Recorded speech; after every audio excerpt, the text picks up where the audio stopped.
What is up, folks? Bristol Gaming. We are back with another episode of 7 Days to Die Mods Weekly. The show will help you figure out what mods are good for you. And folks, I am so sorry I missed last week. So what happened is my computer broke, and I'm in the process of trying to get my old one fixed and order a new one so I can kind of have a better backup, because right now I'm running a really old laptop that might not be up for the task of this.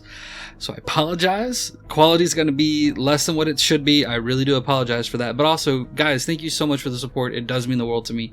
Also, mod authors, thank you guys so much for what you do, creating new mods, updating old mods and stuff like that. It's so cool to see the work that you guys have been putting out. So thank you guys so much for that.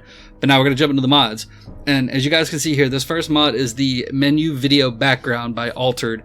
And it's a small little thing that all it does is it has 7 little videos, like 30-second MP4s that it'll play through, where you can see clouds going on in the background. There's ones where you're looking at the construction tower and it's got flaming barrels, trees are waving in the wind and stuff. Like, I love this just because it makes the game feel impactful. Like, that might not be the right word, but to me, that's how it makes it feel. Like, I love going into a game and seeing a moving background for loading and stuff like that. Cause like, to me, it pulls me into the action a little bit more. It pulls me into the game. And like, this mod really does that for me. It pulls me in really hard. So Altered, good job on this mod. It's pretty cool. But with that, folks, we're going to go ahead and jump over to the next mod. Alright, folks, as you can see here, this is the super cool Madworld UI by Mad Buffoon, and this is a UI mod that was upgraded from Alpha 19 into Alpha 20, and it looks fantastic. I love the way it looks. I love a crisp UI. Yeah, sure, I'm not saying SMX UI is bad. It's not. It is a good UI for those who enjoy it. I'm not one of them. I think it's busy, it's cluttery, it's not my cup of tea. I like the Aurora Google Fairy HUD Plus. This one, I like the crispness of these UIs. And this is a very crisp UI. It gives you some succinct information there. You've got your health, your stamina, your food, your water, your little hot bar. You got a compass up at the top. You got your day, your time, temperature, height, stuff like that. I think it's just fantastic the way that it's done. You even have a little money counter down on the bottom right. All in all, it's really well done.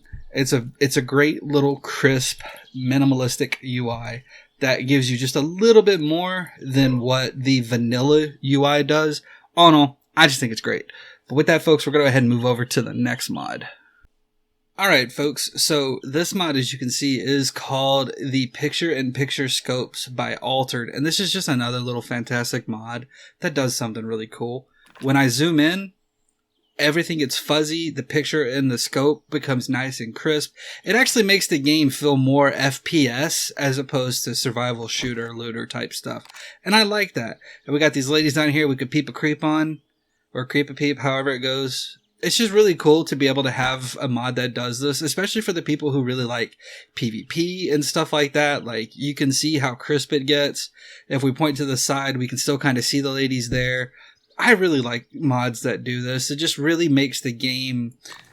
It takes it from just being a normal survival crafting game, which the game's going to be coming away from anyway. Sorry, I don't mean to go off on a tangent. But it takes it from just a normal survival game and makes it feel more like a FPS, because it makes the shooting feel a little bit more impactful. Being able to zoom in like this, actually having, we got a good little shot on her. We can get a good little shot on this one. And it really does help aiming and stuff like that. So, I love this, like, especially if you set up a horde base just right where you can actually look out and see them coming in. Like, I'm going to unfreeze the AI and look at them running towards us. Like, I just love this. Ooh, we got this lady wanting a piece. See, I love the way this is. It looks so cool. And as you saw, as we were trying to reload there, I'm going to waste some ammo. And there we go. So I'm still zoomed in. You see how it's kind of fuzzy? I actually like that. I think that's kind of cool. It's a neat little feature with the mod. But with that, we're going to go ahead and move over to the last mod. Alright, folks, as you guys can see here, this is the super duper cool Skyblock Core by MC Blue Frog. And this is based off of the old Minecraft thing of the same name. I like this just because, to me, this is like a good framework that a lot of coolness could be built off of if people just, wanted to. It tweaks the main quest. It adds some side quests and stuff. Like right now we have a quest that says gather 5 wood. So we're going to smack some stuff here, gather up some wood. Now we have to craft a tool because the quest is called the 192,000-year-old tool, which not exactly wrong. I mean, people have been using sticks forever. Now we got to gather up a whole bunch of plant fibers. We are going to just grab up all of the plant fibers here. And I'm not going to show you everything with this. We're going to hit just a few of the quests and stuff to show you guys how stuff works.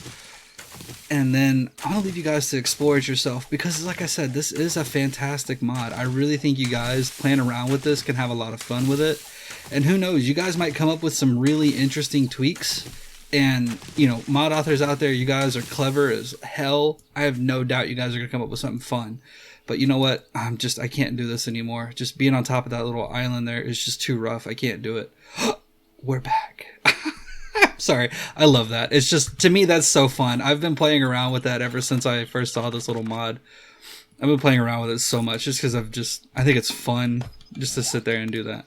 So now we're going to plant some seeds. And we're going to plant one there, we're going to plant one there, and plant one there. Now it's going to tell us we need to gather up some clay. We're going to come over here to the edge. We're going to gather up some clay. And here in a few minutes, our grass should grow, and we could harvest it again, and we'll have ever-growing grass. Come on. Yeah. Okay, so now we have the soil we need. Now we can craft some hard clay. And you can also look at like the different recipes and stuff that are required for different things, minus, the normal vanilla stuff. Like if we look at this hard clay, we have unfired clay cup, unfired mortar and pestle, wet hard clay. So you got some interesting stuff. Now we're going to let these grow for a few minutes. And while they're growing, I want to point something out. So you saw when we fell off the side, like here, all we do is we just fall down and teleport back to the top. Just bloop. So if we want to die and, end it all, we actually have to run and jump out and try to aim for the soft tree. I say aim for the soft tree. It's really not that soft. But watch what happens. Come on, death screen. Come on. Boom.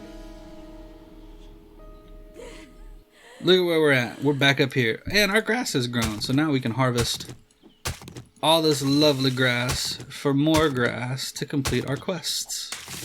And that's the whole point of this, is you have to gather resources and move to different islands and stuff to gather more resources. I like the idea behind it. To me, it's pretty cool. Like there's not a lot that does stuff like this that really just changes the fundamentals of the game, which I like, honestly.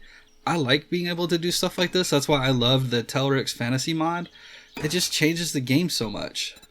So we have to craft wet hard clay. So we're going to craft wet hard clay, and then now we have to place wet hard clay. We're going to place it right... That's not going to let us go too far out, huh? Okay, we'll place it right there. And now we have to gather some small stones. There we go. So we're going to let this do its thing for a second. You know what, we're just going to harvest it. Really, you're supposed to let the clay settle completely before you harvest it, because it gives you more stones once it hardens. It's fine. I'm going to end it here. We're not going to go too much farther. But folks, thanks for sticking around. I hope you had fun. If you liked the episode, go ahead and leave a like. Subscribe if you aren't. If you didn't like the episode, hey, you know what? You can leave a dislike too. That is perfectly okay. But have fun, folks. Take it easy, and we will see you next time.